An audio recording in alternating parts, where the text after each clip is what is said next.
Maka bagi yang syukur-syukur belum sampai terjatuh terlalu jauh, segera yakini langkah yang sudah kamu ambil bahwa ini adalah hal yang benar. Yang mungkin sudah terlanjur jatuh, bertobatlah segera kepada Allah dan memperbaiki diri bersama. Karena Al-Quran juga memberikan kalimat sayang, la taqnatu min rahmatillah, innallaha yaghfirudz dzunuba jami'ah. Jangan putus asa dari rahmat Allah, karena Allah ampuni semua dosa. Fasfahis safhal jamil. Bukalah lembaran baru, yang dimana lembaran baru itu lebih indah. Assalamualaikum warahmatullahi wabarakatuh. Teman-teman semuanya, Bolo Konco, kita lanjutkan pertanyaan-pertanyaan ya. Kalau kemarin kan satu doang tuh, pertanyaan tentang orang tua dan anak, dan kita jelaskan cukup panjang. Nah ini sebenarnya konteksnya sama, tapi ada banyak. Mereka membahas tentang pacaran. Nah, memang saya selalu men-trigger anak-anak untuk sharing lagi dekat sama siapa, senang sama orang yang seperti apa, dan pernah pacaran atau enggak, itu memang saya tanyakan kepada mereka. Satu, supaya mereka menganggap ini bukan hal yang tabu. Yang kedua, tabu untuk bercerita kepada saya gitu maksudnya ya. Yang kedua adalah saya ingin tahu perkembangannya sejauh apa pergaulan mereka. Pertama, ya awalnya mungkin sekilas kelihatan seperti bercanda, tetapi ada beberapa mereka yang akhirnya mengaku pernah patah hati, pernah disakiti, dan lain sebagainya. Nah, disinilah ruang saya untuk memberikan gambaran dan sekaligus pengalaman bahwa memang fase-fase hidup mereka ya jangan dihabiskan untuk itu, gitu. Dan akhirnya ketika saya buka forum pertanyaan berbasis tulis-menulis, ya mereka ada yang menanyakan. Ini yang pertama yang cukup plot twist ya. Kak, sebenarnya boleh nggak sih kita tuh suka sama cowok yang 5 tahun lebih tua di atas kita? Pertanyaannya, boleh nggak sih ya gitu kan? Sebaiknya tips atau cara apa yang terbaik untuk mengatasinya dalam cara yang halal? Bener nih, dalam cara yang halal nih. Tapi ini anak SMP nih nanya. Secara islami gitu. Dalam kurung, tambahan Kak, cowoknya beda agama lah.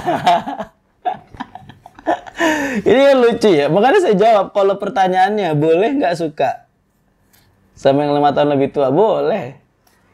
Even dia di luar agama Islam tuh, kalau pertanyaan suka atau enggak, boleh atau enggak, ya suka-suka aja gitu. Tapi namanya cara yang halal, ya cara yang halal bukan sekarang saatnya. Belajar dulu cara yang halal, ya satu-satunya pernikahan. Jadi begini, kenapa pernikahan itu disebut dalam Al-Quran sebagai mitsaqon ghalidhon, perjanjian yang agung? Karena teman-teman pemuda semuanya harus tahu, kalau pacaran itu enaknya doang yang diambil. Ya, enaknya doang yang diambil. Jalannya enak. Ya, posting story, ngasih makan IG story. Oh, itu enak. Pamer ya kan, makan ke tempat fancy. Habis itu jalan-jalan healing ya. Itu enak. Apalagi dua-duanya posisinya kasmaran. Orang bilang cinta itu buta. Orang, kalau teman-teman Betawi bilangnya, namanya orang lagi jatuh cinta, tai kucing juga rasa coklat, kan begitu. Itu menggambarkan situasi di mana kita memang agak-agak gelap mata dan dinasihati agak susah. Baru nanti ketika rasa bosannya sudah muncul ya, jelek-jeleknya mulai ketahuan, dia akan mulai berkilah, baik laki-laki atau perempuan. Oh, sikap kamu begini, aku nggak cocok sama kamu. Padahal dia lupa tuh, udah pernah melewati fase-fase yang asik-asiknya.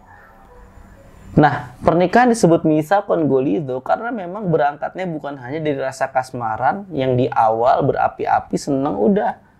Habis itu kalau udah bosan ditinggal, udah kelihatan kekurangannya, cari orang yang lebihnya, cari orang yang punya kelebihan lain. Sehingga apa efeknya? Kita hanya makin memperbanyak mantan, ya, dan tidak menemukan siapa yang memang benar-benar mau komitmen. Mitsaqon ghalidhon itu karena selain diawali dengan rasa cinta, rasa suka, rasa sayang, itu juga diiringi dengan yang namanya rasa tanggung jawab. Tanggung jawab itu ia mensyukuri kelebihan, merayakan kekurangan, saling menerima, saling menopang, saling menguatkan, memahami kekurangan satu sama lain, ya, mensyukuri kelebihan satu sama lain. Itu kenapa disebut mitsaqon ghalidhon. Jadi berbeda dengan pacaran yang hanya mengambil enaknya saja, pernikahan itu adalah sebuah bentuk komitmen dan tanggung jawab dalam agama Islam, pun juga untuk memuliakan yang namanya cinta. Memuliakan yang namanya sebuah hubungan antara laki-laki dan perempuan. Kalau misalkan tidak diikat dengan hal seperti ini, maka orang akan sulit sekali untuk komitmen. Bahkan dengan mudahnya orang sekarang bilang, bebas saja hubungan, yang penting have fun, tapi tidak ada ikatan apa-apa. Itu memang dasarnya tidak mau bertanggung jawab kalau seperti itu. Tidak siap bertanggung jawab kepada manusia dan tidak mau juga dipertanggungjawabkan di hadapan Tuhan. Nah, itu kalau versi yang halal. Maka jangan sampai terjatuh pada hal yang seperti ini. Apalagi beda agama. Wala tankihul musyrikati hatta yu'min. Wala amatum mu'minatun khairum min musyrikati walau a'jabatkum. Wala tankihul musyrikina hatta yu'minu. Wala abdum mu'minun khairum min musyriki walau a'jabakum. Ulaika yad'una ilan nar. Wallahu yad'u ilal jannati wal maghfirati bi'idnih. Nah, jangan dinikahi yang beda agama. Bahkan budak perempuan, budak laki-laki jauh lebih baik daripada mereka, orang-orang musyrik yang memikat hati kamu. Jadi sebenarnya ya, misalkan kalau dalam tataran ayat ini mungkin bisa dibilang harusnya jauh lebih menarik saya daripada artis K-pop gitu kira-kira. Itu intermezzo saja. Nah, itu jangan dinikahi. Selanjutnya teman-teman, kita perlu tahu juga yang namanya pacaran itu termasuk mendekatkan diri kepada perzinaan. Konsep sederhananya begini. Andaikan di perempatan jalan ada lampu merah. Lampu merah ini kan mengatur supaya tertib, tidak ada kecelakaan, tidak ada tabrakan, dan tidak ada tumpang tindih di jalanan. Suatu ketika kita berburu-buru, kita menerabas lampu merah, kita menabrak orang. Siapa yang mau disalahkan? Apakah orang yang kita tabrak, kita yang menabrak, atau salahkan lampunya? Tentu kita yang melanggarlah yang salah. Apakah kita terluka ketika kita melanggar seperti itu? Kemungkinan besar kita terluka. Kita mau minta tolong juga malu karena kita yang ngelanggar. Orang yang ngelihat juga kesel mau nolongin karena kita ngelanggar. Akhirnya kita serba salah dan semuanya harus kita tanggung sendirian. Pacaran juga seperti itu. Kita tahu pacaran itu adalah sesuatu yang terlarang dan kita langgar, kita terabas itu. Lampu merahnya kita lewatin. Dan ternyata di tengah perjalanan ada sesuatu yang menyakitkan. Mau minta tolong sama Allah malu karena udah ngelanggar. Mau sakit hati sendirian juga rasanya perih banget. Tapi di sisi lain kita sadar itu keputusan kita sendiri. Ya. Akhirnya yang bisa kita lakukan apa? Ya daripada nanti kita sakit hati, patah hati sendirian gitu kan, bingung mau ngapain, mau doa sama Allah juga nggak mungkin karena kita yang ngelanggar kan, malu. Ya sudah, berarti tinggal ditaubatkan saja gitu. Nah, ada lagi nih serupa pertanyaannya, Kak, apakah pacaran saat dewasa itu diperbolehkan? Nggak boleh ya. Apakah karena orang dewasa yang pacaran akan menikah? Nggak juga. Ada yang pacaran sekian tahun nggak nikah, ada unsur pengalaman juga kayaknya itu. Nah, ada juga yang perkenalannya singkat tapi menikah. Ya tadi, poin utamanya adalah komitmen. Siap komitmen atau tidak, siap menerima kekurangan atau tidak. Makanya kita juga perlu seleksi kepada siapa yang akan kita ajak untuk beribadah sepanjang hidup tadi. Punya ilmu enggak, punya keluasan berpikir enggak, dan lain sebagainya. Ini lagi lucu, dia menanyakan sesuai ukurannya. Pacaran itu dosanya seberapa besar atau seberapa banyak? Pertanyaan keduanya, pacaran dan HTS dosanya sama atau beda? Buat teman-teman yang belum tahu apa itu HTS, HTS itu hubungan tanpa status. Dosanya sama nggak kayak pacaran? Kalau konten isi dari HTS itu seperti pacaran, ya kayak misalkan harus wajib ngabarin, teleponan, sama aja ya. Labelnya doang dibedain gitu. Ya sama-sama sesuatu yang terlarang, sesuatu yang tidak boleh. Wah, tapi kan saya HTS, saya nggak pacaran. Itu kayak ngubah nama tapi konsepnya sama gitu.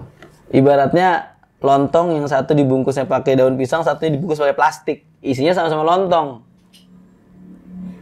Itu sama ya, sama. Kemasannya aja beda.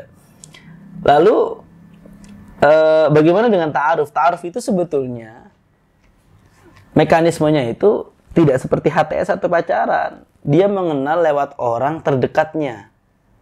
Misalkan ada perempuan sebut saja namanya Mawar. Maka saya mengenal Mawar lewat cerita orang tuanya, lewat cerita kakaknya, cerita adiknya. Lalu saya hanya ada beberapa kesempatan untuk ngobrol langsung, kenalan langsung, tahu langsung gitu. Tidak semuanya dikorek dari dia sendiri, itu tidak. Atau bahkan sekarang mungkin ada beberapa pegiat-pegiat ta'aruf ya, yang laki perempuan dibuat satu grup, lalu tapi di grup itu nggak cuma 2 orang itu, chattingannya di situ. Ya kelihatan ribet sih emang, tapi memang aslinya seperti itu.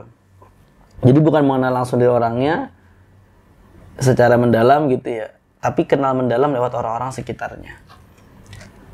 Dan setidaknya yang terpenting adalah hari ini kita berusaha saling mengenal, saling mengetahui. Sekarang juga sosial media bisa di stalking, kita bisa tahu dari situ, meskipun tidak sepenuhnya. Ada ruang ngobrol, ada ruang chat. Selama kita tidak sampai pada bersentuhan yang berlebihan dan lain sebagainya, saya rasa berkenalan sebagai teman itu jauh lebih mendalam ya. Selanjutnya, ini kasmaran banget. Kak, kalau mimpin orang yang kita taksir itu maksudnya apa? Ya maksudnya kamu mikirin banget itu berarti. Sampai masuk dalam mimpi. Ya, jadi itu teman-teman. Saya rasa kita semua pernah ada di fase adik-adik ini ya. Memimpikan orang yang kita taksir ya.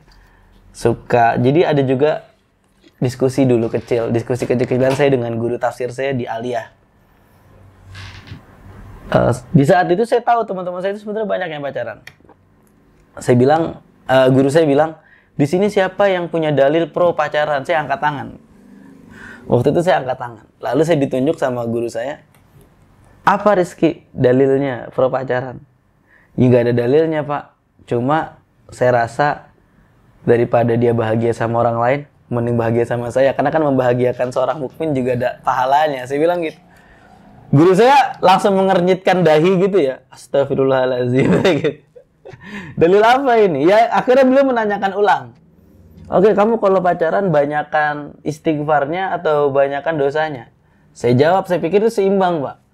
Karena kalau lagi kasmaran, lagi senang kita bersyukur, alhamdulillah. Kalau berantem kita mengucapkan istighfar gitu. Tentu ini adalah anekdot ya. Tentu ini adalah guyonan tidak serius. Dan di situ saya menjelaskan di akhir, enggak Pak, saya hanya mewakili teman-teman saya yang pada pacaran, cuman mereka nggak mau speak up gitu, mereka nggak mau ngomong, ketawa langsung satu kelas kan. Ya akhirnya di situ kita semuanya menyadari bahwa memang ini adalah jalan yang tidak baik dan jalan yang mengandung kesalahan. Yang paling terpenting adalah begini, sebagaimana lampu merah itu ingin menjaga manusia dari kecelakaan, tuntunan-tuntunan Al-Quran juga demikian. Allah tidak pingin kita dalam kerusakan. Sekarang kalau kita sudah terlanjur cinta sama manusia tanpa diikat dengan suatu ikatan yang agung, suatu ikatan yang harus memberikan komitmen, maka siapa yang akan merugi? Terutama adalah perempuan ya. Kalau misalkan dia sudah menaruh cinta berlebihan, memberikan segalanya, lalu laki-lakinya tidak bertanggung jawab, maka dia akan kehilangan banyak hal. Dan sejak awal agama sudah memperingati itu. Dengan segala kasih sayangnya Allah sudah mengingatkan itu.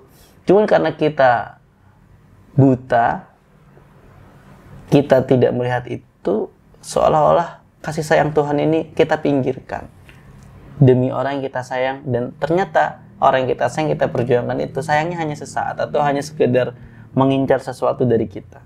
Dan sayangnya kita tertipu. Maka bagi yang syukur-syukur belum sampai terjatuh terlalu jauh, segera yakini langkah yang sudah kamu ambil bahwa ini adalah hal yang benar. Yang mungkin sudah terlanjur jatuh, bertobatlah segera kepada Allah dan memperbaiki diri bersama. Karena Al-Quran juga memberikan kalimat sayang, la taqnatu min rahmatillah, innallaha yaghfirudz dzunuba jami'a. Jangan putus asa dari rahmat Allah, karena Allah ampuni semua dosa. Fasfahis safhal jamil, bukalah lembaran baru, yang dimana lembaran baru itu lebih indah. Kira-kira itu mungkin ada pertanyaan? POV dari orang tua nih. Iya. Kan tadi kan anak-anak yang SMP dan aku lihat kok pertanyaannya malah pacaran mulu gitu. Nah, Sekarang POV-nya kayak orang tua gimana ketika orang tuanya mengetahui anaknya itu apa ya? Pasti kan itu terdistraksi dari informasi dan lain-lain yang sekarang yang sudah luar biasa lah. Nah, bagaimana menyikapi dari sisi orang tua untuk kalau mengetahui anaknya ini pacaran gitu? Sebenarnya ini juga jadi satu kekhawatiran karena sekarang tuh banyak muncul istilah-istilah yang mendiskreditkan sesuatu. Misalkan orang tua punya beberapa cara menyikapi ini. Ada yang memberikan transfer pengalaman. Iya, jadi dia diberikan ruang untuk punya pengalaman. Tapi dalam batasan yang bisa diawasi. Jalan ditemenin. Ada yang seperti itu. Oke, ditemeninnya mungkin nggak ditemenin banget, tapi dipantau dari jarak jauh. Ada yang seperti itu. Ada yang memang hanya diberikan batasan yang penting kamu tidak sampai melakukan ini. Ada yang seperti itu.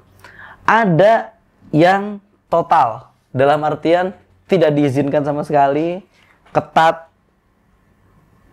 Dan pada fakta lapangannya adalah anak-anak yang diberikan ruang lumayan bebas ini sering mencela yang terlalu ketat. Muncullah istilah namanya strict parents. Dan saya kurang suka sebenarnya dengan istilah strict parent ini. Kenapa? Karena orang tua men-strict itu bukan gak ada alasannya atau sekedar ingin mengekang, enggak. Mereka juga pengen anaknya tumbuh baik dan bisa dipantau.